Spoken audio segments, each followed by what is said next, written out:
sliding scales. Because Henry was at the works, the other engines had to help with the flying kipper too. This is a special train of vans filled with boxes of fish which goes to markets in London and other places on the mainland. James did not like the flying kipper. "All those smelly vans," he complained one morning. "You can't get the smell off your tender for weeks." "I'm very fond of a good kipper," remarked his driver. "You're welcome to it," retorted James. "A right old misery today, aren't you?" said his fireman. "You got out of the shed by the wrong door this morning, and no mistake. Now get a move on, or the Fat Controller will give you something to moan about." Groaning horribly on the curves, James went slowly down to the harbour.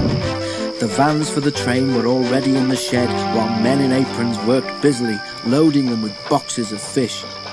"Pooh!" said James, wrinkling his nose. James was coupled to the vans. He had not been waiting long when a forklift truck laden with fish boxes rounded the corner and came towards him. Another, hurrying away for a new load, came too fast in the opposite direction. The loaded one swerved to avoid the other one, and its heavy load shifted.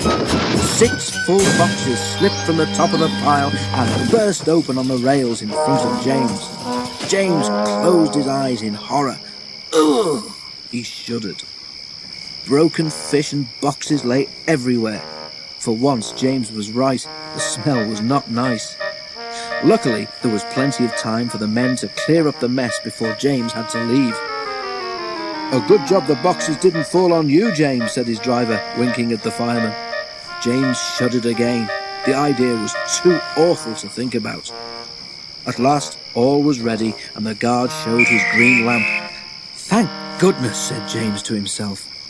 There was a speed limit in the harbour area, so James could not start quickly. The train seemed heavier than usual tonight too, so that when he reached the spot where the fish boxes had burst, he was moving at no more than walking pace. The rails seemed clean, but oil and scales from the spilt fish were still there, coating them with a slippery film. As soon as James reached the place, his driving wheels, with nothing to grip, began to spin helplessly. James did his best, but the heavy vans dragged him to a standstill. He found he could move neither forward nor back. "Fish!" exclaimed James in disgust. Men brought hoses and washed the rails. James grew very wet and uncomfortable. Then they put sand on the rails in front of each driving wheel, and James was at last able to move his train.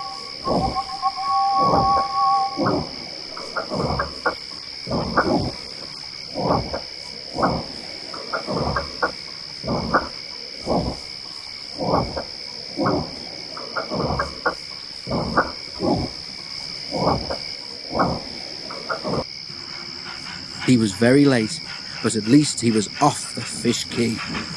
To say he was glad would be putting it mildly.